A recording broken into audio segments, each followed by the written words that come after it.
Se suponía que iba a ser un viaje de negocios más, pero cuando Jonathan, un promotor inmobiliario, millonario y hombre que hacía tiempo que había dejado de creer en los milagros, pasó por delante de una granja en ruinas, oyó un sonido que le heló la sangre, el llanto de una niña, atada a un árbol, magullada. Apenas respiraba. No sabía cómo se llamaba. No conocía su historia. Lo único que sabía era que no podía marcharse. Lo que comenzó como un simple acto de compasión desvelaría un misterio que llevaba 5 años gestándose y conduciría a un descubrimiento que lo cambiaría todo. Ve hasta el final, porque algunas historias no comienzan hasta que alguien decide detenerse y escuchar. Y a veces, la persona a la que salvas acaba salvándote a ti. Era una mañana como cualquier otra. Jonathan Blake, de 33 años, bien afeitado y con un traje elegante incluso en medio del polvo rural, estaba de pie junto a su todoterreno negro, estudiando un mapa impreso sobre el capó.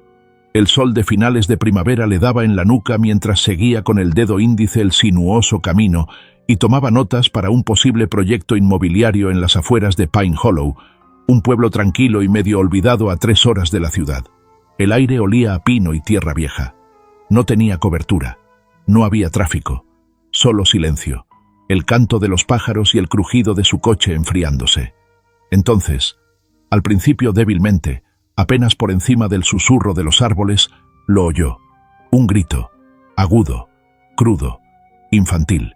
Jonathan se quedó paralizado, entrecerrando los ojos hacia el final de la carretera de grava, donde una granja en ruinas se recostaba contra el horizonte como si hubiera abandonado toda esperanza hacía años.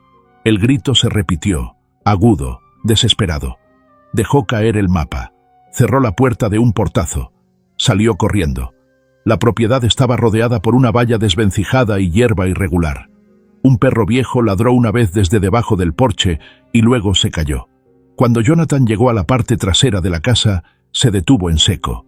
Allí, atada a un árbol con una cuerda tosca, con los brazos estirados torpemente detrás de ella, había una niña pequeña. No podía tener más de 5 años. Tenía las rodillas arañadas, el vestido sucio y roto, y el pelo enredado y enredado.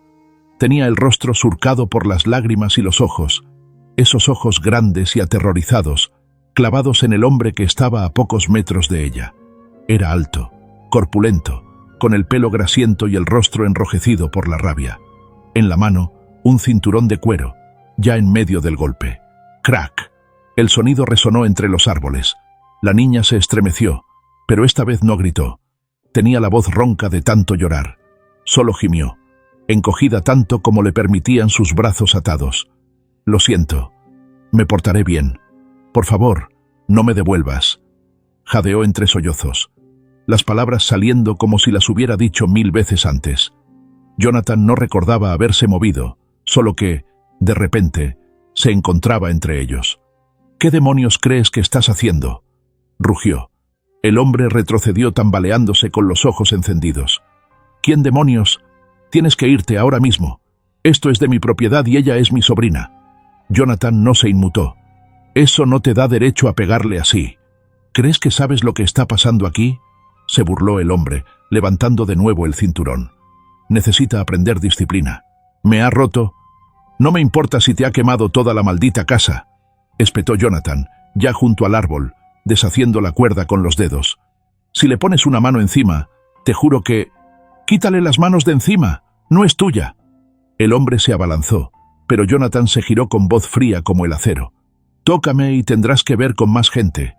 Llamaré a la policía tan rápido que tu casa se derrumbará por el papeleo». El hombre dudó. Detrás de él, la niña dejó escapar un pequeño gemido y se derrumbó, con las piernas temblorosas. Jonathan la cogió justo a tiempo. «Dios», susurró. Tenía la piel ardiendo por la fiebre y estaba espantosamente delgada. Temblaba sin control y respiraba entrecortadamente. Tenía los labios agrietados. Olía a moho y a algo más antiguo, a abandono. La levantó con delicadeza y la tomó en brazos. «Ni siquiera sabes lo que estás haciendo», gruñó el hombre detrás de él, pero Jonathan ya no le escuchaba.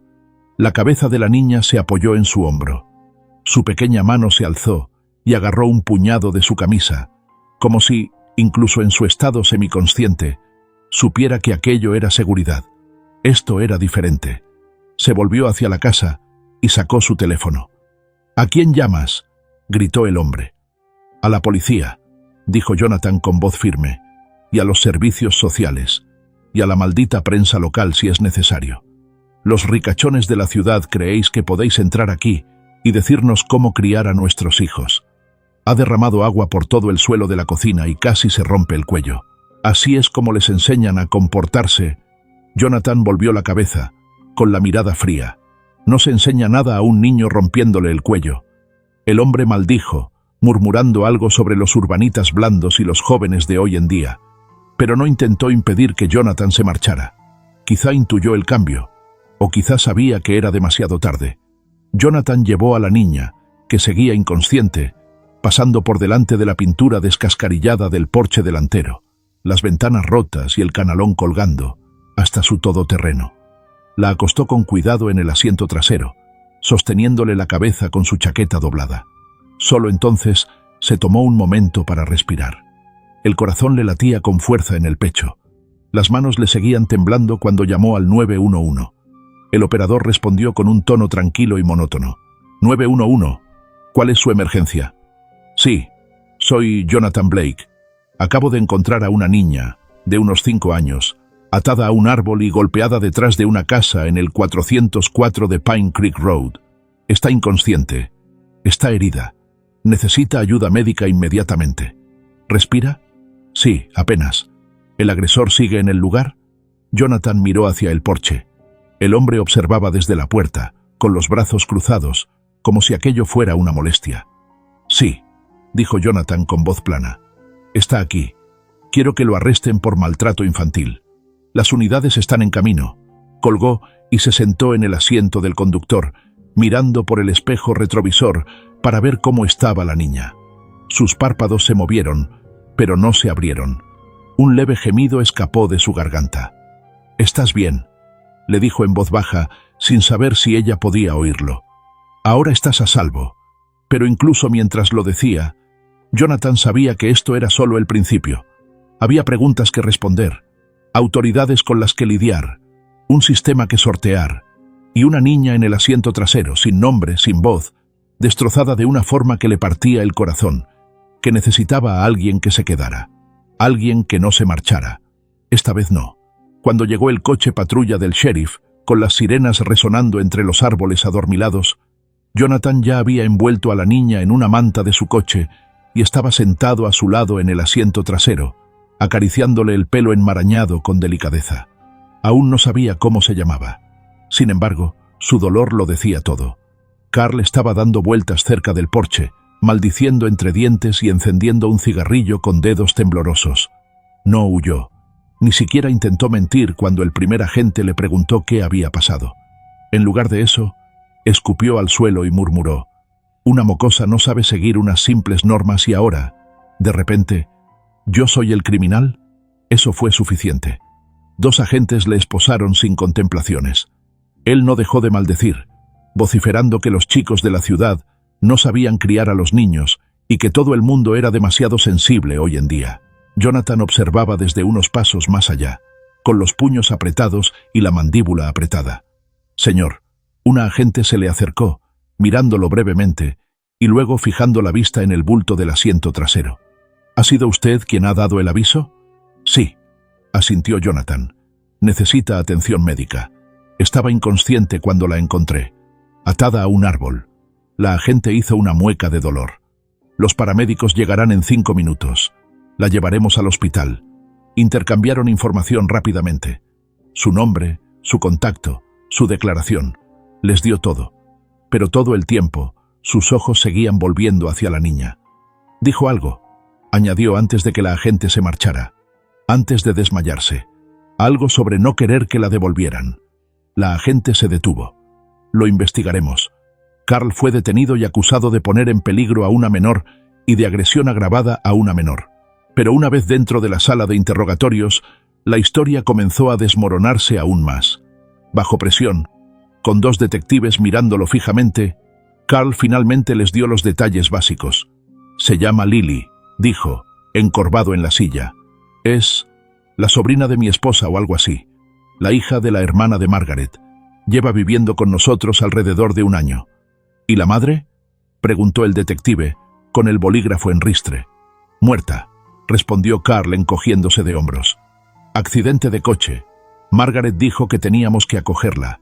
¿Algún documento legal? ¿Papeles de custodia? ¿Formularios de tutela? Carl desvió la mirada. Ni idea. Margaret se encarga de esas cosas. Mientras tanto, Lily fue ingresada en el hospital local, en una ala tranquila y estéril reservada para casos de traumatismos pediátricos. Se llamó inmediatamente a un trabajador social.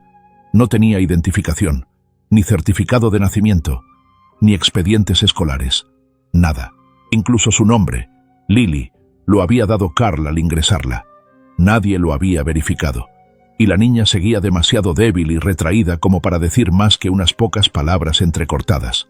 Se estremecía con cada voz que se alzaba, con cada pitido del monitor. No establecía contacto visual. Cuando una enfermera intentó acariciarle el pelo con delicadeza, Lily gimió y escondió la cabeza en la almohada. Jonathan se quedó cerca, incapaz de alejarse. Cuando Margaret finalmente llegó al departamento del sheriff varias horas más tarde, tras recibir una llamada de Carl, que se había resistido a llamarla, estaba con el pelo revuelto y demasiado perfumada, vestida como si fuera a ir a un brunch, en lugar de a una audiencia de custodia. Esto es un error, dijo inmediatamente. Carl tiene mal genio, sí, pero no es un monstruo. Los niños necesitan disciplina. Así es como nos criaron. El agente deslizó una foto por la mesa. Era Lily, con la espalda cubierta de marcas rojas, algunas recientes y otras más antiguas. Margaret palideció. Oh, no sabía que fuera tan grave. Señora, ¿tiene la tutela legal de la niña? Es mi sobrina. Esquivó la pregunta. Mi hermana murió el año pasado. No había nadie más. ¿Dónde está su certificado de nacimiento? Margaret se puso nerviosa. Yo no lo tengo. Mi hermana no dejó mucho. ¿No hay registros médicos? ¿No está matriculada en ningún colegio? ¿No tiene número de la seguridad social? La educaba en casa, dijo Margaret rápidamente. Se estaba adaptando. ¿Puede decirnos su nombre completo? Margaret parpadeó. Lily. Solo Lily. ¿Y su apellido? ¿Su apellido? Bartlett. Era el apellido de mi cuñado, el marido de mi hermana. Los agentes intercambiaron miradas. A medida que avanzaba la investigación, las cosas se volvían más turbias. Entrevistaron a los vecinos. La mayoría se encogió de hombros. No queríamos entrometernos. Era tímida. Nunca la vi sonreír. A veces se oían gritos. Pensaba que era normal, ya sabe, cómo se cría a los niños. A veces venía a pedir comida. No hablaba mucho, siempre con la cabeza gacha.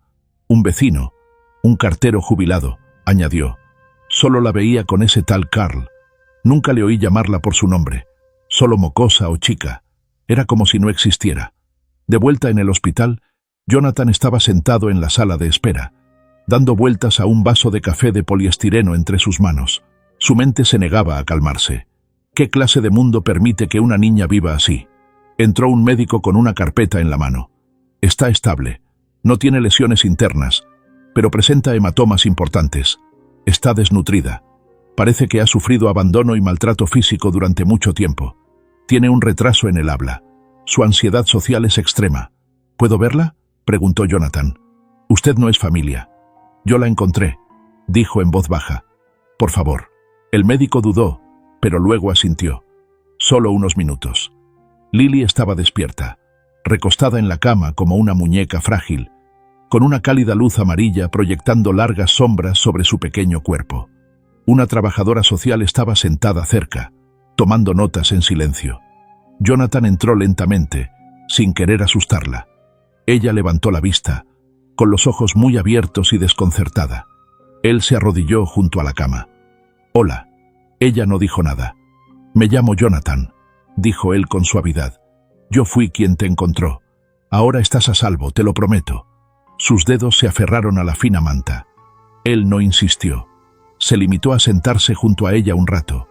Al cabo de un rato, ella habló, en un susurro apenas audible. «¿Lily?» Jonathan parpadeó. «¿Así te llamas?» Ella asintió con la cabeza. Luego añadió, Sí. El trabajador social levantó la vista. Es lo primero que ha dicho en todo el día. Jonathan sonrió. Bueno, Lily, es un nombre precioso. Se le llenaron los ojos de lágrimas. Metió la mano en el bolsillo de la chaqueta y sacó un pequeño conejito de peluche que había comprado en la tienda de regalos del hospital. Para ti, dijo. Alguien suave que te haga compañía. Ella lo tomó con manos temblorosas, y por primera vez desde que la encontró, Lily no se estremeció. Afuera, los agentes ya estaban preparando su informe para los servicios sociales y los investigadores federales. Las inconsistencias en la historia de Margaret y Carl, junto con la falta de documentación legal, apuntaban a algo más que simple negligencia. La sospecha crecía. ¿Y si Lily no era la sobrina de Margaret? ¿Y si la habían secuestrado? La habitación del hospital estaba en silencio, salvo por el pitido rítmico del monitor que controlaba los frágiles latidos del corazón de Lily. Habían pasado 3 días desde que la ambulancia la había traído. 3 días de pruebas, extracciones de sangre, escáneres. 3 días de especialistas susurrando fuera de la puerta. Y aún así, no había dicho ni una palabra. Lily estaba sentada en la cama del hospital con su pequeña bata azul, las rodillas pegadas al pecho y los ojos clavados en la ventana. Nunca miraba a nadie a los ojos. Nunca lloraba. No gritaba. No exigía nada. Ya no se estremecía. Solo observaba, como si estuviera esperando algo que no podía nombrar. O quizá a alguien. Las enfermeras lo intentaron. El psiquiatra infantil lo intentó. Incluso el representante de los servicios sociales había venido con una voz suave y libros ilustrados. Nada. Se ha refugiado en lo más profundo de sí misma, dijo una enfermera en voz baja. A veces, los niños hacen eso cuando la vida se vuelve demasiado ruidosa. Jonathan la oyó desde el pasillo. Estaba allí otra vez, como siempre, vestido con una chaqueta y vaqueros, todavía con el aire de un hombre que en otro tiempo había estado demasiado ocupado para charlar y demasiado concentrado para distraerse. Pero ahora no miraba el móvil, no asistía a reuniones, simplemente se sentaba, día tras día, y observaba a la niña que no hablaba.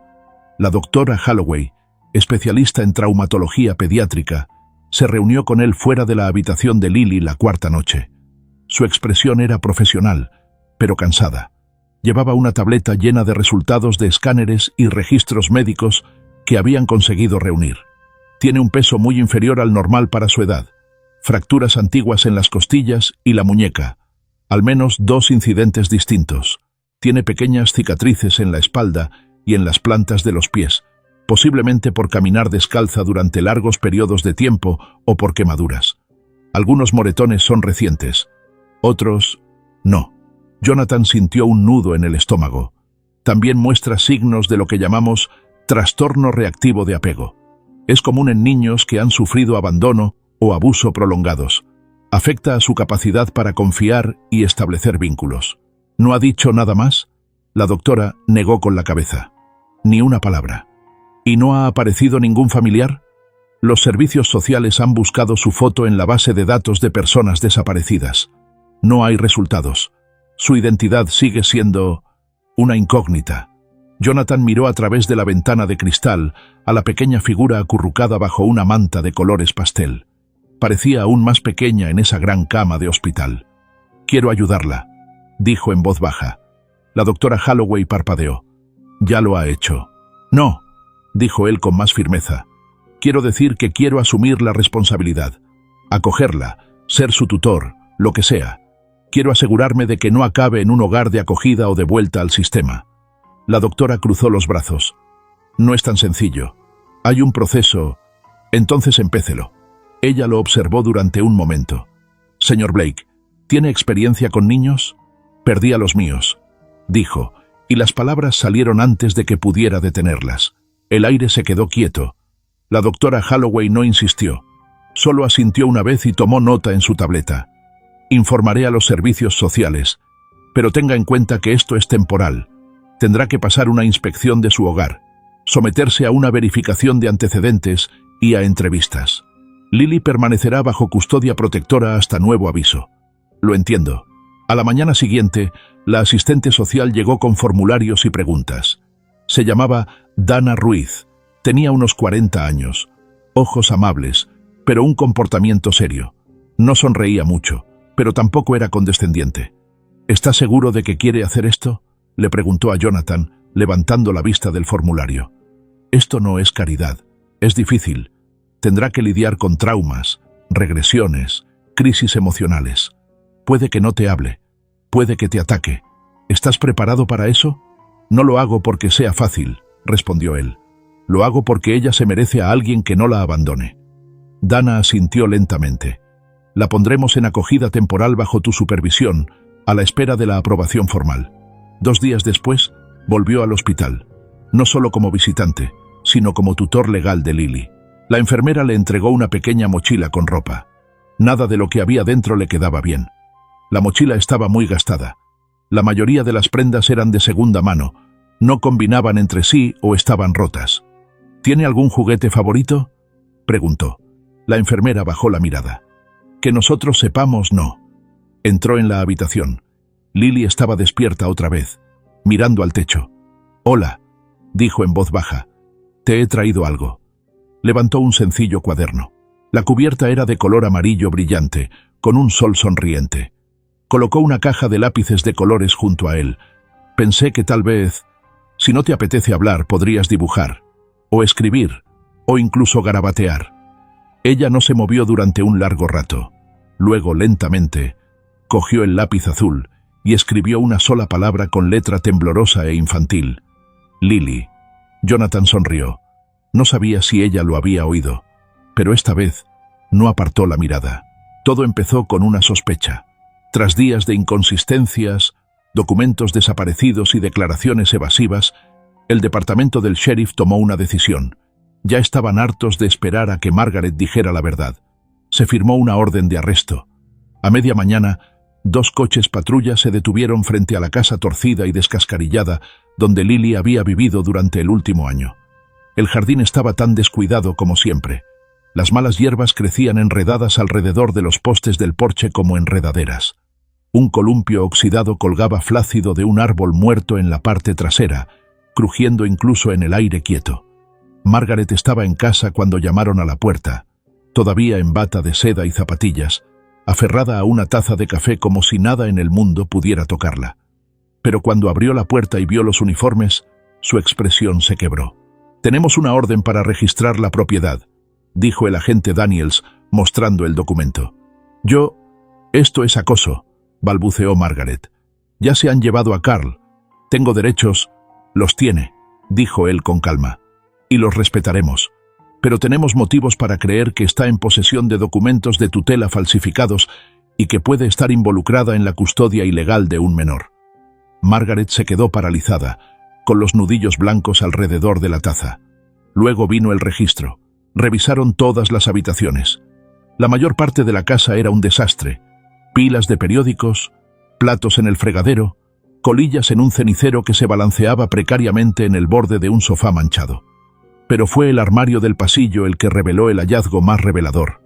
Detrás de una vieja maleta y un abrigo de invierno apolillado, un agente encontró una pequeña caja de metal, del tamaño de una fiambrera. Estaba escondida en el fondo de una pila de sábanas, ocultada intencionadamente. El agente la colocó con cuidado sobre la mesa del comedor. Abrió el pestillo y la abrió. Dentro había una pequeña colección de objetos personales. Una fotografía descolorida de una mujer joven con el pelo oscuro y los ojos cálidos, sosteniendo a un niño pequeño cuyo rostro se había borrado con el paso del tiempo.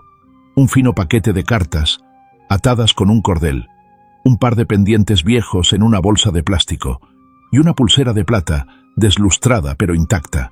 La pulsera era delicada, del tamaño de una niña. En su superficie, casi imperceptible, había una inscripción: Eliana, B. Mientras la caja se registraba como prueba, Margaret estaba sentada en una pequeña sala de interrogatorios de la comisaría, con los brazos cruzados y la mandíbula apretada. Al otro lado de la mesa se sentaba el detective Rivera, callado, metódico, y mucho menos interesado en intimidarla que en aclarar las cosas. «¿Sabe lo que hemos encontrado en su casa?», le preguntó. Margaret no respondió. Entre otras cosas, encontramos una pulsera de bebé, con un nombre grabado: Eliana, B. ¿Le suena? Algo, una mezcla de conmoción, culpa y pánico, se dibujó en su rostro, pero desapareció en un abrir y cerrar de ojos.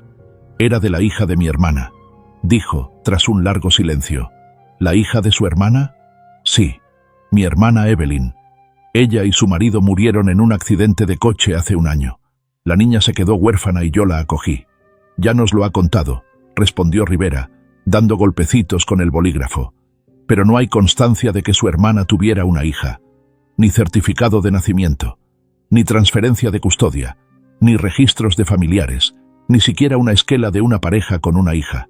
No le gustaba el papeleo, murmuró Margaret. También hicimos una prueba de ADN, añadió, deslizando una carpeta por la mesa. A usted y a Lily, no hay coincidencia, no es su sobrina, ni siquiera es pariente lejana. Margaret abrió mucho los ojos. Yo no lo sabía. O quizá, dijo Rivera con voz tensa, lo sabía, y pensó que nadie vendría a buscarla. En el hospital, Jonathan estaba ayudando a Lily a recoger sus cosas. Los médicos le habían dado el alta y le habían permitido que se la llevara bajo su custodia temporal. Unas pocas prendas de ropa suave, un osito de peluche que le había regalado una enfermera, y el cuaderno amarillo con unos cuantos dibujos más, también temblorosos, eran todas sus pertenencias. Jonathan estaba ajustando el cinturón de seguridad alrededor del pequeño cuerpo de Lily cuando su teléfono vibró en el bolsillo de su abrigo. Miró la pantalla, un número desconocido, y respondió con su tono cauteloso habitual. Jonathan Blake al habla. Señor Blake, le habla el agente Daniels, del departamento del sheriff de Pine Hollow. Se enderezó inconscientemente. ¿Sí? Nos gustaría que pasara por la comisaría cuando tenga un momento. Hemos recuperado una pequeña caja en la residencia Bartlett, la casa de Margaret y Carl, y dado que usted es el tutor legal de la menor en cuestión, necesitamos que identifique cualquier pertenencia que pueda ser suya. Jonathan frunció el ceño. ¿Ocurre algo? No, señor. Es solo una rutina. Pero los objetos estaban escondidos. Hemos pensado que era mejor informarle directamente. De acuerdo, dijo Jonathan, mirando a Lily, que ahora dormitaba en su asiento, con los brazos alrededor de su osito. Iré enseguida. Cuando llegó a la comisaría, todo estaba en silencio. En el pasillo flotaba un ligero olor a desinfectante, linóleo viejo, paredes frías. El agente Daniels lo recibió en la entrada y lo condujo a una habitación sin ventanas. La puerta metálica se cerró con un golpe seco detrás de ellos. Sobre la mesa había una caja de hojalata sencilla y abollada. No tenía nada de especial, pero algo en la expresión de Daniels le dijo a Jonathan que no era así. Encontramos esto escondido detrás de un panel del armario de la casa de los Bartlett, dijo Daniels, señalándolo con la cabeza. Aún no hemos revisado mucho, pero pensamos que debería echarle un vistazo. Jonathan avanzó lentamente, sin saber por qué sentía que el pecho se le oprimía con cada paso. Sus dedos dudaron antes de abrir el pestillo. Dentro había unos objetos de aspecto corriente, un cepillo viejo, un sobre amarillento, lo que parecía un broche de mujer, y entonces sus ojos se posaron en algo completamente diferente. Una pequeña pulsera de plata, del tamaño de un niño, delicada, familiar. Jonathan se quedó paralizado. Se quedó mirándola, sin pestañear, con la respiración atrapada entre las costillas. Extendió ambas manos, pero le temblaban. No sabía si era por miedo, por esperanza, o por la repentina conmoción de haber sido transportado atrás en el tiempo. Cogió la pulsera con el corazón latiendo a toda velocidad. La giró entre sus manos. El grabado era tenue pero inconfundible. Eliana. B. Las rodillas casi le fallaron. Su mente gritaba por la razón, por la precaución, pero su pecho se hizo añicos. Apretó el brazalete como si fuera a escapársele de nuevo. Ahora lo veía claramente. La sonrisa de Victoria cuando llegó el paquete, la forma en que se lo puso con delicadeza en la pequeña muñeca de su recién nacida. Ella había susurrado, su primer tesoro. Y luego, el parque, la llamada telefónica, el momento en que se dio la vuelta y todo desapareció. Durante un largo rato, no dijo nada. Se quedó allí de pie, con los hombros ligeramente agitados, incapaz de hablar. Daniels se movió inquieto. «Señor Blake, ¿está bien?» Jonathan levantó la vista lentamente, con los ojos vidriosos pero penetrantes. Esto no es de Lily, susurró. Esto era de mi hija. Daniels se enderezó. Lo siento. ¿Su hija biológica? Jonathan asintió con la voz quebrada. Eliana Blake. Me la quitaron hace 5 años. Era solo un bebé. Nunca la encontré. Esto era suyo. Lo sé. Se produjo un silencio sepulcral. Entonces Daniels carraspeó. De repente más serio. Tendremos que investigar esto. Si lo que dice es cierto, la niña que tiene a su cargo podría no ser solo una víctima de maltrato. Jonathan volvió a mirar el brazalete, que seguía apretando en la mano. No es una niña cualquiera, dijo en voz baja, casi para sí mismo. Podría ser mi hija. Y de repente, todo cambió. No como llegan las tormentas con truenos, sino como el sonido de una cerradura que se abre tras años de silencio. De vuelta en el hospital, Lily descansaba de nuevo, con la cabeza apoyada en el hueco del peluche. El cuaderno estaba abierto a su lado, con un único dibujo a lápiz garabateado en la página. 2 figuras de palitos cogidas de la mano bajo un árbol torcido. Una de las figuras tenía el pelo amarillo, la otra, gris. Encima de ellas, en letras azules temblorosas, ahora estás a salvo. Hace 5 años, Jonathan Blake no era el hombre que es ahora. En aquel entonces, todavía era una estrella en ascenso en el sector inmobiliario. Con solo 28 años, ya figuraba en la lista Forbes 30 Under 30. Era director de una empresa boutique de desarrollo inmobiliario y los inversores lo llamaban visionario. Tenía el despacho de la esquina, un elegante apartamento en el centro de Denver y un futuro tan brillante como su ambición. Pero todo eso se desvaneció en el momento en que la sala de partos quedó en silencio. La noche en que nació Eliana, perdió a su esposa. Victoria había entrado en trabajo de parto una semana antes de lo previsto. Estaba sana, llena de vida, radiante incluso. Lo tenían todo planeado. La habitación del bebé pintada, la maleta para el hospital preparada. Pero las complicaciones no piden permiso. Los médicos dijeron que fue una embolia amniótica, repentina, imparable. Sostuvo a Eliana en sus brazos una vez, solo una vez. Luego se fue. Jonathan nunca olvidó esa mirada en sus ojos, en parte de asombro, en parte de miedo, en parte de despedida. Susurró el nombre de su hija y luego se deslizó bajo la superficie, dejando a Jonathan jadeando en una realidad que se hizo añicos antes de comenzar. No recordaba mucho de las primeras semanas después. Era un borrón de flores funerarias, horarios de biberones y noches a medias dormidas. El dolor y la responsabilidad se enredaban alrededor de su cuello como enredaderas. Pero Eliana, su hija, era el único hilo al que se aferraba. Era su ancla, su razón de ser. Se tomó una excedencia en el trabajo. Dejó de devolver las llamadas. Rechazó todos los acuerdos, todos los inversores, todos los proyectos. Su mundo se redujo a darle de comer, cantarle canciones de cuna, cambiarle los pañales y calmar sus llantos nocturnos. En medio de una pérdida inimaginable, la tenía a ella. Y eso era suficiente, hasta que dejó de serlo. Era un cálido domingo a principios de primavera. La luz del sol se filtraba a través de las ramas. Los padres lanzaban frisbees y los niños pequeños correteaban con gorros para el sol. Jonathan llevaba días sin salir. Necesitaba aire. Eliana tenía entonces casi 3 meses y estaba cómodamente sentada en un cochecito con su juguete favorito, un elefante. Recordaba haber pensado lo vivo que parecía el parque, cómo, por primera vez en semanas, el mundo no parecía tan pesado. Se sentó en un banco cerca de la fuente, con Eliana dormitando bajo una manta. Su teléfono vibró. Era un asistente de la empresa, algo sobre una aprobación de zonificación que se había olvidado de firmar. Suspiró, se alejó unos pasos, sin perderla de vista, pero lo suficiente para concentrarse. 2 minutos, 3 tal vez. Cuando se volvió hacia el cochecito, estaba vacío. La manta estaba arrugada en el suelo.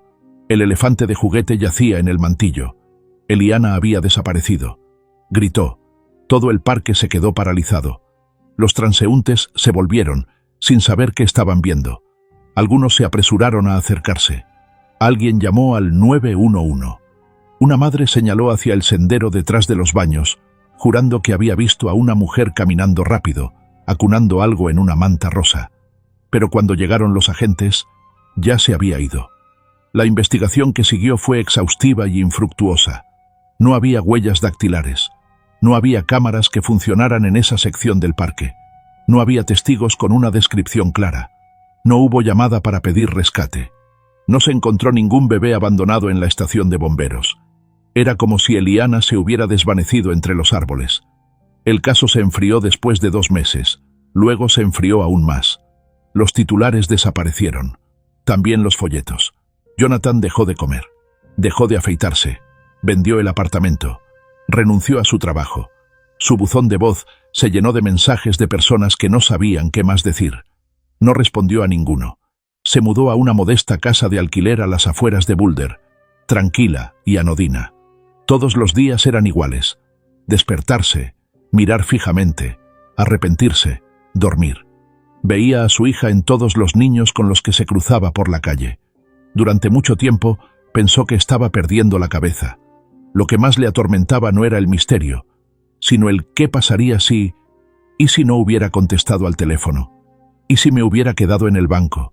¿Y si hubiera mirado solo un segundo antes? Pasaron los años. Nunca intentó seguir adelante. No de verdad. Las citas iban y venían. También los terapeutas. Su mundo se redujo a simples rutinas y largos viajes en coche. De vez en cuando, hacía donaciones anónimas a organizaciones benéficas para niños desaparecidos. A veces, se entretenía leyendo noticias sobre niños rescatados, con la esperanza y el dolor de reconocer algún rostro, pero nunca encontró nada parecido, hasta que apareció Lily. Cuando volvió a sostener esa pulsera, deslustrada y gastada, pero inconfundiblemente suya, fue como si el tiempo se hubiera revertido. Le temblaban las manos, se le quebró la voz. Aquel día en la comisaría, cuando abrieron la caja metálica, Jonathan Blake dejó de ser un hombre que había perdido a su hija y se convirtió en un padre con la oportunidad de traerla a casa. Pero la esperanza, después de tantos años de dolor, no era fácil de llevar. Y mientras los agentes comenzaban a preparar la solicitud oficial de ADN, Jonathan se sintió asustado, no por la respuesta, sino por lo que podría costarle volver a creer en ella. La investigación había dado un giro inesperado y brusco. Lo que en un principio parecía un trágico caso de maltrato y abandono infantil, se estaba convirtiendo rápidamente en algo mucho más inquietante. Una posible conexión con un caso de desaparición de una niña que llevaba casi 5 años sin resolverse y que había atormentado a otra familia durante casi 5 años. El descubrimiento de la pulsera de plata escondida en la casa de Margaret y Carl lo había cambiado todo. La reacción de Jonathan fue inmediata, visceral e inquebrantable. No solo reconoció la pulsera, sino que la recordó, la sintió. Y cuando les dijo a los agentes que pertenecía a su hija desaparecida, Eliana Blake, no era una corazonada. Era la certeza de un padre. Y de repente, la tranquila niña que dormía bajo su techo podría no ser Lily Bartlett, una sobrina acogida por parientes lejanos. Podría ser Eliana, su Eliana. Con la declaración jurada de Jonathan y una creciente pila de inconsistencias en la historia de Margaret, el detective Rivera y el agente Daniels siguieron adelante con renovada urgencia. Su primer paso era obvio: determinar dónde había conseguido Margaret a la niña. Carl había mencionado casi sin cuidado durante su entrevista inicial que la hermana de Margaret nos dejó a la niña. Pero cuando se le pidió que proporcionara documentos o nombres, se encogió de hombros. No recordaba el nombre de la hermana. No podía nombrar la ciudad donde habían recogido a la niña. No recordaba cuándo, ni por qué, ni cómo había sucedido todo. Sospechoso era poco. No existía ningún registro de que Margaret tuviera un hermano con un hijo legalmente registrado. No había ningún registro judicial de una transferencia de tutela. No había documentos de adopción. No había rastro de la niña, Eliana o Lily, en ninguna base de datos estatal de los últimos 5 años. Así que empezaron a investigar. Rivera solicitó registros telefónicos, facturas de servicios públicos, datos del Departamento de Tráfico, historiales laborales, cualquier cosa relacionada con el pasado de Margaret que pudiera conducir a su verdadero nombre. Finalmente, localizaron una dirección antigua que figuraba en su solicitud de empleo de hacía 6 años. Pertenecía a una modesta caravana en un lugar llamado Canyon Ridge, una zona rural tranquila a pocas horas al este de Pine Hollow. La caravana estaba abandonada, taponada con tablas, cubierta de maleza. El buzón estaba oxidado y cerrado. Parecía que nadie había vivido allí en años. Pero al otro lado del camino de tierra había una casa de una sola planta, con el jardín delantero repleto de girasoles y lavanda. El tipo de casa que parecía habitada, no desde hacía años, sino desde hacía décadas. El nombre del buzón era Lucía Ramírez. Cuando llamaron, una voz suave dijo: «Está abierto», y dentro encontraron a una mujer mayor, de unos 60 y tantos años, amasando pan en una encimera de madera. Lucía lo recordaba todo. Más tarde, sentada con el detective Rivera en el porche, con limonada en vasos de papel entre ellos, le contó el pasado sin dudar. Sí, conocía a Evelyn. Ella y su marido, Jorge, se mudaron aquí con una niña pequeña unos 3 años antes de fallecer. Era una niña tranquila, tímida. Siempre se aferraba a Evelyn como si su vida dependiera de ello. ¿Dijeron de dónde venía la niña?, preguntó Rivera. Lucía asintió con la cabeza. Evelyn me contó la verdad un día, cuando estábamos solas. Me dijo que había encontrado a la niña, que la había encontrado literalmente, envuelta en una manta y llorando en unos arbustos al borde del parque Millbridge. Al principio pensó que era un animal, pero cuando apartó las ramas, la voz de Lucía se suavizó. Dijo que la niña apenas tenía 3 meses. Estaba hambrienta, sucia, y lloraba como si se le hubiera acabado el mundo. Evelyn la llevó a casa, le dio de comer y la limpió. Me contó que volvió al mismo lugar todos los días durante casi una semana, con la esperanza de que alguien volviera a buscarla. ¿Y nunca apareció nadie?, preguntó Rivera. Ni un alma, susurró Lucía. Al cabo de un tiempo, dejó de esperar. Ella y Jorge empezaron a llamarla Lily. Decían que no necesitaban un papel para saber que era suya. Rivera se recostó en su asiento y se quedó en silencio durante un momento. ¿Y qué pasó con Margaret? El tono de Lucía cambió inmediatamente. Apareció un año más tarde, de la nada. Decía ser la hermana menor de Evelyn. No sé si realmente lo era. Se parecía a ella, pero había algo en ella que no me cuadraba. ¿En qué sentido? Nunca miraba a la niña como si fuera una niña. La estudiaba, la observaba, como si estuviera planeando algo. Tenía una mirada fría. ¿Qué pasó con Evelyn y Jorge? Lucía miró hacia la lejana línea de árboles. Murieron, en un accidente de coche en la autopista 17. Todavía recuerdo las sirenas. Llovía mucho esa noche. Rivera se inclinó hacia ella. ¿Y la niña? Lucía bajó la voz. Al día siguiente había desaparecido. Margaret dijo que se la llevaba al estado. Pero nunca vi a ningún asistente social. Nunca volví a verla. Intenté llamar por ahí, pero nadie sabía dónde había ido la niña. Al final, dejé de preguntar. Rivera le dio las gracias en voz baja y se levantó, ya reconstruyendo lo que había pasado. Margaret se había llevado a la niña y había desaparecido. Esa noche, llamó a Jonathan. «Acabo de volver de Canyon Ridge», dijo Rivera. «Hablamos con una mujer llamada Lucía Ramírez. Vivía frente a una mujer llamada Evelyn Bartlett». Jonathan no dijo nada al principio. Solo escuchaba, con el corazón latiendo con fuerza. «Lucía nos dijo que Evelyn encontró a una bebé hace 5 años cerca de Millbridge Park», continuó Rivera. «Envuelta en una manta. Nadie vino a buscarla. La crió como si fuera suya. La llamó Lily». Jonathan se sentó, sintiendo que el suelo se inclinaba bajo él.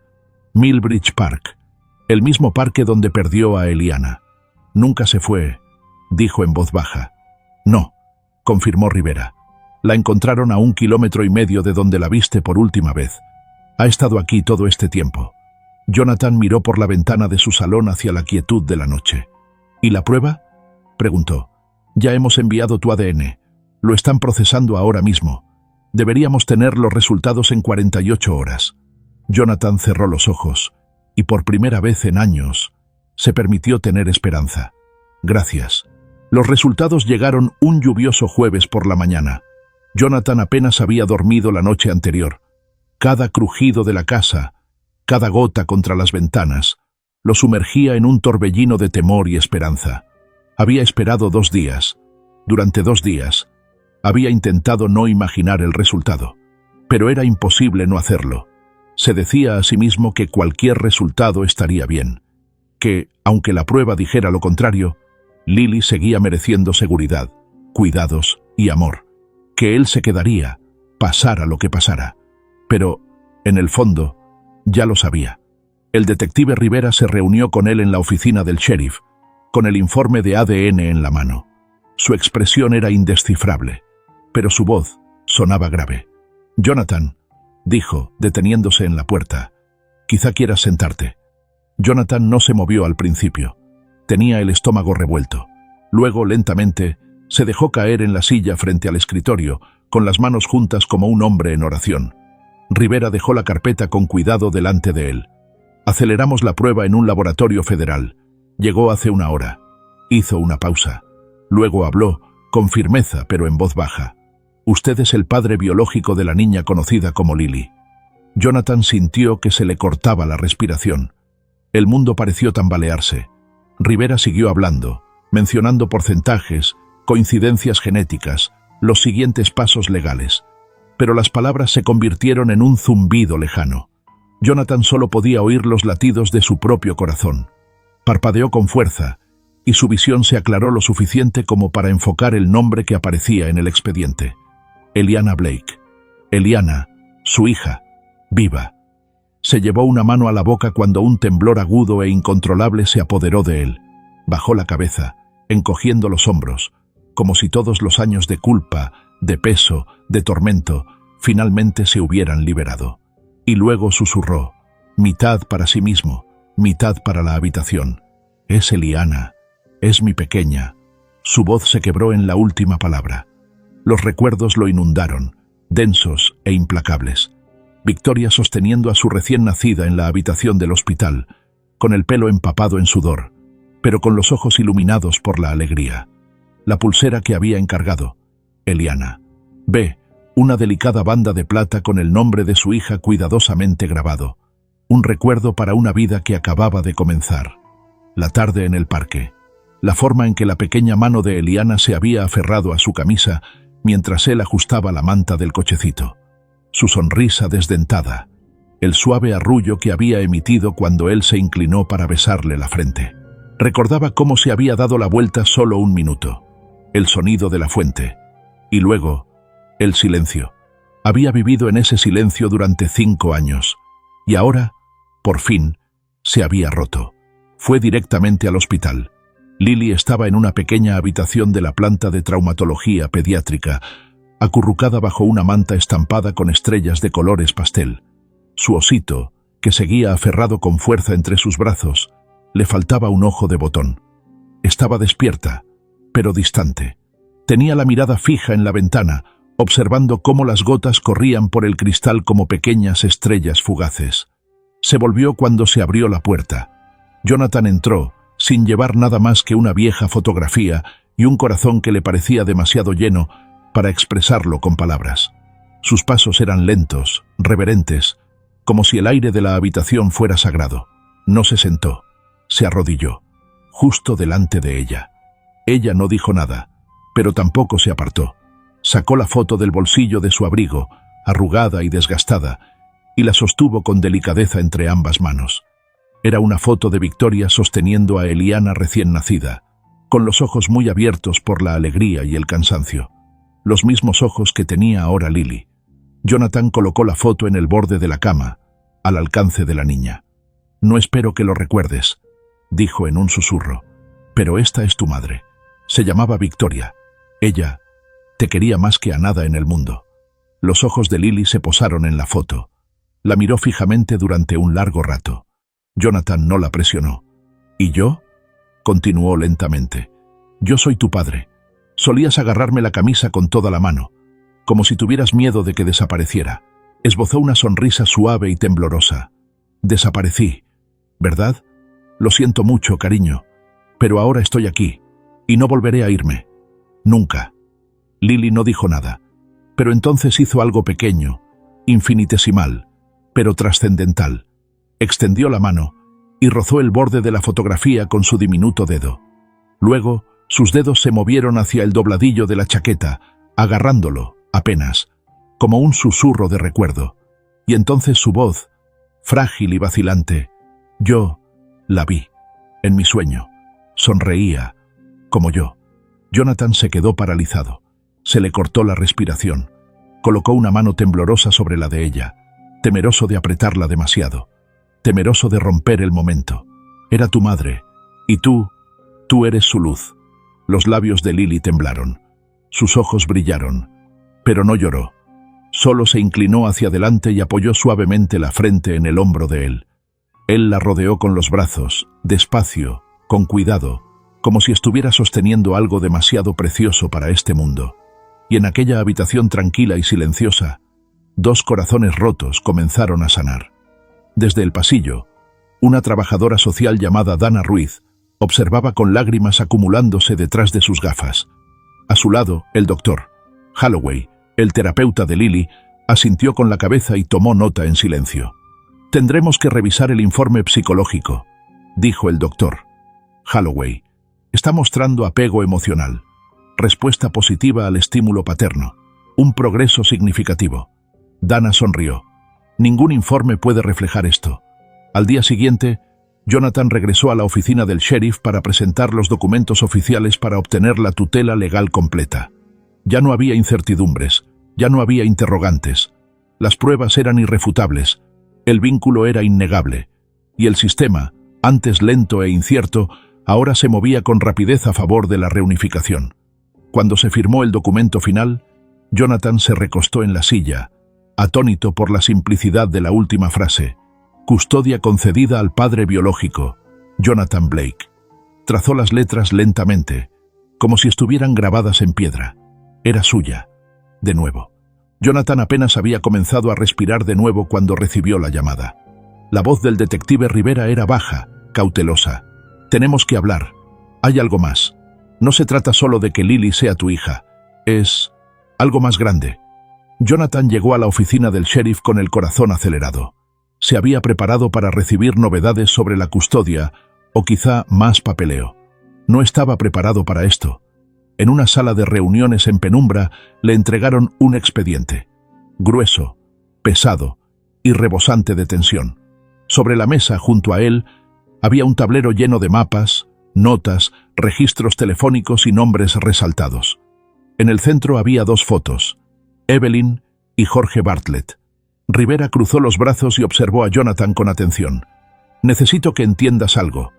Todo lo que creíamos saber no es toda la historia». Jonathan se sentó lentamente, con los dedos apoyados sobre la carpeta cerrada. Rivera respiró hondo. «Creemos que Evelyn y Jorge fueron asesinados». La sala quedó en completo silencio. «No murieron en un trágico accidente. No fue un accidente». Jonathan movió los dedos nerviosamente. «¿Lo dice en serio?» Rivera asintió. «Reabrimos el caso basándonos en nueva información proporcionada por Lucía Ramírez. Ella mencionó que Evelyn y Jorge estaban a punto de formalizar la adopción de Lily. Habían hablado con un abogado y presentado los documentos necesarios. Pero Margaret, la hermana menor de Evelyn, apareció sin avisar y empezó a hacer preguntas. No le gustaba la idea de que Evelyn se quedara con Lily para siempre. Lucía había tenido razón al sospechar. Según el abogado especializado en adopciones, Marshall Kern, Evelyn había expresado su preocupación por la repentina presencia de Margaret en la casa. Había dicho que Margaret le había preguntado por documentos legales, derechos de custodia, cosas en las que no tenía por qué meterse. Había dicho que no confiaba en su hermana. Rivera abrió el expediente y se lo pasó a Jonathan. Aquí es donde da el giro. En las semanas previas a la muerte de los Bartlett, tanto Evelyn como Jorge actualizaron sus pólizas de seguro de vida. Margaret les ayudó a hacerlo. Ella fue nombrada beneficiaria secundaria en ambas. La póliza de Jorge, emitida a través de su sindicato, tenía un valor de $250.000. La de Evelyn, más pequeña, ascendía a $100.000. Luego vino el accidente de coche. En una noche lluviosa, después de una reunión con su abogado de adopción, el todoterreno de Evelyn y Jorge volcó en la autopista 17. No hubo testigos. No hubo marcas de derrape, no hubo supervivientes. En ese momento, se dictaminó que había sido un accidente debido a las condiciones meteorológicas. Pero una investigación más exhaustiva reveló una historia diferente. Los registros telefónicos entre Margaret y Carl Mostraban mensajes intercambiados días antes del accidente. Uno decía, ¿seguro que los cables se soltarán solos? La respuesta, tranquilo, las carreteras se mojan. Nadie cuestiona un derrape. Carl había regresado a Pine Hollow la semana anterior al accidente. Tenían un motivo, tenían la oportunidad. Y luego estaba el dinero. 2 semanas después del accidente, Margaret cobró ambas pólizas, citándose a sí misma como tutora de la niña huérfana. Retiró la cantidad total, más de $325.000, sin resistencia. Nadie la cuestionó, nadie ató cabos.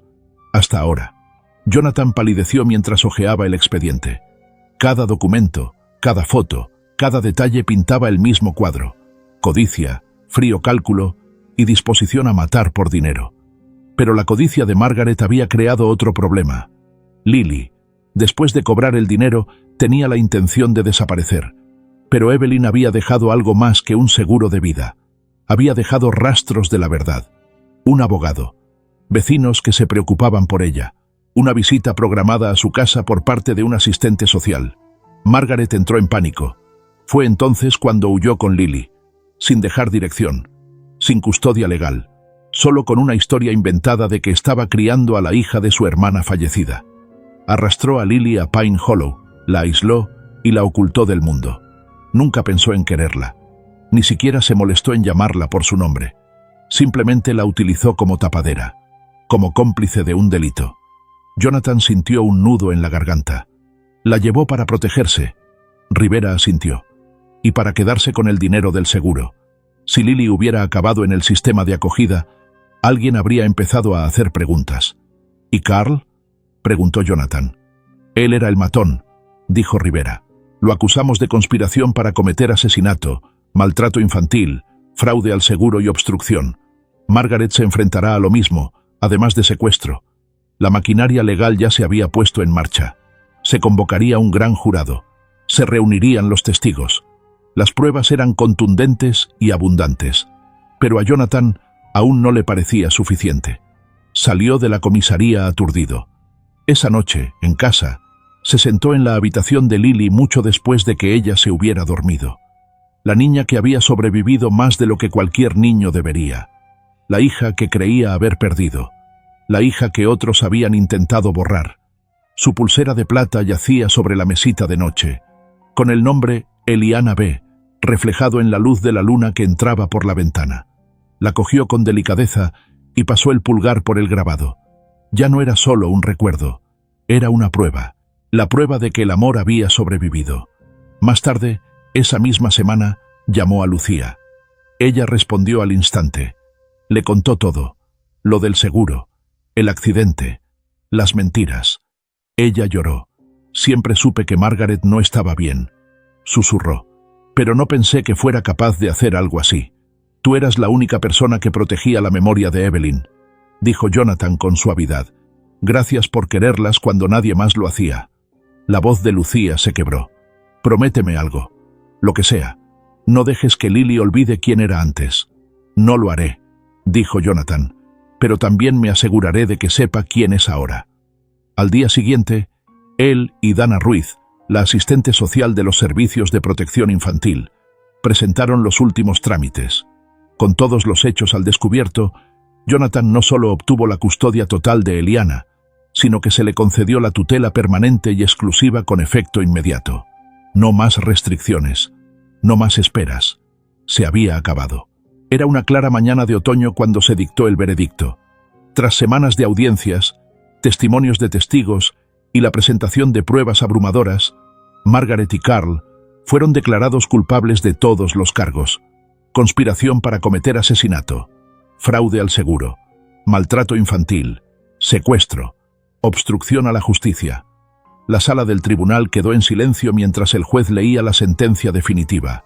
Carl se sentó rígido, con la mandíbula apretada, sin mostrar apenas reacción al conocer la pena. 30 años sin posibilidad de libertad condicional. Margaret, por su parte, se derrumbó. Ese día se había vestido con su habitual cardigan rosa pálido y se había peinado con cuidado, como si esperara que una imagen maternal pudiera suavizar de alguna manera la verdad. Pero cuando se leyó en voz alta el último cargo, asesinato en segundo grado. Comenzó a temblar. Y cuando se dio cuenta de que nunca volvería a ser libre, se derrumbó y rompió a llorar. Jonathan permaneció inmóvil, observando desde la galería con la pequeña mano de Eliana entre las suyas. No sonrió, no celebró. La justicia nunca tuvo que ver con la venganza. Se trataba de cerrar el capítulo. Una semana más tarde, el tribunal dictó la sentencia definitiva. Jonathan Blake obtenía la custodia legal exclusiva y permanente de Eliana Blake. No habría apelaciones, ni revisiones. Por primera vez en 5 largos años, Eliana recuperaba su identidad, no como pupila del Estado o como una nota al pie en un expediente cerrado de personas desaparecidas, sino como alguien que tenía un lugar al que pertenecer. Jonathan dobló los papeles con manos cuidadosas, con la respiración entrecortada. «Bienvenida a casa», susurró. Se mudaron 2 semanas después, no a la ciudad, no de vuelta a las pulidas torres de cristal donde Jonathan había dirigido reuniones y gestionado carteras millonarias. Se mudaron a una tranquila casa de campo cerca de un lago escondido en el norte de Colorado, un lugar apacible, rodeado de árboles, de esos que se tiñen de dorado en octubre y brillan como el fuego bajo el sol. Era el mismo lugar al que Jonathan había ido en coche años atrás, cuando el peso de la pérdida casi lo aplastaba. Se había quedado de pie a la orilla del lago, preguntándose si volvería a sentir algo alguna vez. Ahora era el lugar al que había llevado a su hija para empezar de nuevo. Cada mañana, Eliana se paraba en el porche y observaba las ondas en el agua, el sol saliendo justo detrás de los pinos. Seguía callada, pero no como antes. Ahora era el silencio de alguien que está aprendiendo a respirar, de alguien que está aprendiendo a ser. Comenzó terapia 2 veces por semana en la ciudad, con una terapeuta especializada en traumas, llamada Dra. Clarissa Moon. Clarissa tenía una mirada cálida, un perro de terapia llamado Samson, y una pequeña cesta con títeres de dedo que nunca dejaba tocar a los niños si no querían. Al principio, Eliana se limitaba a mirar al suelo. A las 3 semanas hizo un dibujo. A las 5 preguntó por Samson por su nombre. Y un día, al cabo de unos 2 meses, le susurró a Clarissa: «A veces sigo sintiendo que no pertenezco aquí, pero luego él me abraza, y recuerdo que sí». Jonathan lloró cuando Clarissa le contó eso. Guardó la nota doblada en su cartera. Su casa se fue llenando poco a poco. No de cosas, sino de vida. Eliana pintaba piedras junto al lago y las dejaba en los tocones para que las encontraran las ardillas. Jonathan aprendió a hacer tortitas que no se quemaban. Plantaron un árbol en el jardín y lo llamaron Victoria. Todas las noches leían juntos bajo una manta de lana. Y todas las mañanas, Jonathan metía una nota en la fiambrera de Eliana, incluso si se quedaban en casa todo el día. «Eres valiente. Eres mi rayito de sol. Nunca te perdiste. Siempre estabas de camino a casa». Y una noche, mientras Jonathan la arropaba, ella lo miró con los ojos muy abiertos y somnolientos. «Papá», susurró, «¿crees que ella me perdona?». Le costó un segundo entenderla. «¿Tu mamá?». Ella asintió con la cabeza. Jonathan le apartó un mechón de pelo de la frente. «Cariño, tu mamá nunca te culpó, y te quería muchísimo». Eliana se quedó mirando al techo durante un largo rato. Luego, casi en un susurro, dijo: «Creo que yo también me perdono». Ese invierno, Jonathan creó la Fundación Victoria Haven en honor a la esposa que perdió y a la hija que volvió a encontrar. La misión era clara: identificar, rescatar y apoyar a niños maltratados, abandonados y desaparecidos, especialmente a aquellos que caían en las grietas del sistema. Vendió su empresa. Tomó el dinero que una vez había invertido en rascacielos y lo destinó a refugios, programas terapéuticos y fondos legales para familias que intentaban reunirse. Contrató a antiguos trabajadores sociales, consejeros e incluso a supervivientes. La fundación se asoció con las fuerzas del orden y creó un equipo dedicado a investigar casos sin resolver, empezando por los nombres olvidados que yacían en archivos sin reclamar. El primer boletín informativo incluía un mensaje del propio Jonathan. Breve, sencillo: «Una vez perdí a mi hija. Casi me pierdo a mí mismo tratando de encontrarla. Pero el amor tiene una forma de sobrevivir, incluso cuando todo lo demás se rompe. Si estás leyendo esto, no estás solo. Te vemos, y vamos a por ti». Una tarde de primavera, Regresaron al lago donde todo había estado a punto de acabar. Pero ahora, algo estaba empezando. Jonathan y Eliana estaban de pie en el viejo muelle de madera, con el viento azotándoles las chaquetas y el agua salpicando sus botas. Él la miró, a ese pequeño milagro a su lado, con los ojos brillantes y llenos de cosas que aún no había dicho, y de cosas que ya no necesitaba decir. Entonces, con lágrimas en los ojos, le susurró: «Te perdí una vez, y tú encontraste el camino de vuelta a mí. Te lo prometo, Eliana. Pase lo que pase, siempre estaré aquí». Ella apoyó la cabeza en su brazo, y durante un largo rato se quedaron allí, juntos, no como personas destrozadas recogiendo los pedazos, sino como un padre y una hija que habían aprendido a vivir de nuevo. Algunas historias no terminan como empiezan. Empiezan con el corazón roto, con silencio, con una pérdida tan grande que se traga los días enteros. Pero luego, en algún lugar entre el caos del dolor y la espera, se abre una puerta. Entra la luz, no toda de golpe, pero lo suficiente para ver el siguiente paso. La historia de Jonathan y Eliana es uno de esos viajes raros que empiezan en la oscuridad pero llevan a algo luminoso. No es solo una historia sobre estar perdido, sino sobre ser encontrado de la forma más inesperada. Una historia sobre lo que sucede cuando una persona se niega a rendirse, cuando un corazón destrozado decide que aún puede latir por alguien más. No se trataba solo de encontrar a una niña desaparecida. Era una historia sobre el redescubrimiento de la identidad, sobre el despertar de los recuerdos, de un vínculo que se extendió a lo largo de años de silencio y confusión, y que luego se reanudó gracias al amor que se negó a rendirse. Jonathan podría haber dejado de buscar. Nadie lo habría culpado. El tiempo pasa, dicen. La gente olvida. Pero él no lo hizo. Porque el tipo de amor que une a un padre con su hija no está limitado por la lógica o las pruebas, sino por algo más profundo. Algo que no se puede expresar con palabras. Y Eliana podría haber permanecido en silencio para siempre. Después de todo el miedo, la inestabilidad, las traiciones, ¿quién habría esperado que volviera a abrir su corazón? Pero lo hizo, poco a poco, con cautela, con pequeños gestos y una confianza silenciosa. No porque fuera fácil, sino porque, incluso después de todo lo que había soportado, todavía había una parte de ella que esperaba que alguien la quisiera lo suficiente como para quedarse. Esta historia nos recuerda que el amor no se trata de grandes gestos ni de palabras perfectas. Se trata de estar presente, incluso cuando es difícil, especialmente cuando es difícil. Se trata de hacer un hueco a alguien que ha olvidado lo que se siente al estar a salvo. Vivimos en un mundo en el que hay personas que se quedan atrás.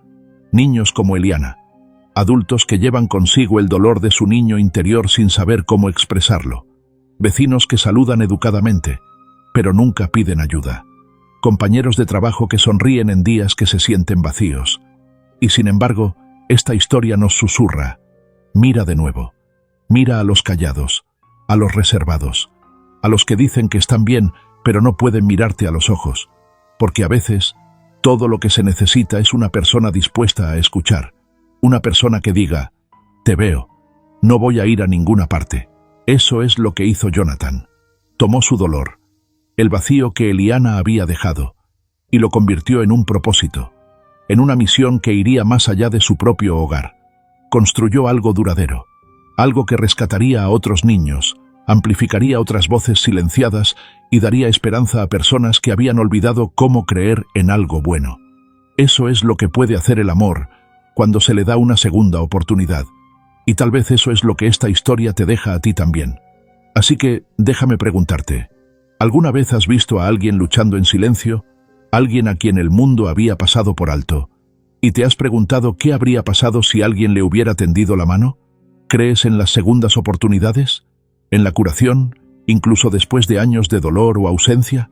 ¿Crees que incluso si alguien está perdido, todavía se le puede encontrar? Y sobre todo, si te dieran la oportunidad de ser el refugio de alguien, de ser la razón por la que vuelve a creer en el amor, ¿la aprovecharías? Si esta historia te ha emocionado, me encantaría saberlo. ¿Hay algún momento que te haya marcado? ¿Te ha recordado a alguien de tu vida, a alguien que has perdido, a alguien que has encontrado, o a alguien a quien sigues esperando? O tal vez te recordó a ti mismo. Por favor, Comparte tus pensamientos en los comentarios, porque tu historia también importa. Cuando contamos estas historias, no solo de desamor, sino también de sanación, nos recordamos unos a otros que el amor sigue existiendo, que puede atravesar los años, el silencio, el dolor inimaginable, y llevarnos a casa, incluso si te has sentido invisible, incluso si no te han escuchado. Todavía hay alguien que te ve, alguien que te escucha. Así que gracias de verdad por acompañarnos en este viaje. Y recuerda, nunca estás demasiado perdido para ser encontrado, nunca estás demasiado callado para ser escuchado, y nunca estás demasiado roto para ser amado. Cuida tu corazón, y cuando puedas, cuida también el de los demás, y nunca dejes de creer en el poder de una sola persona para cambiarlo todo.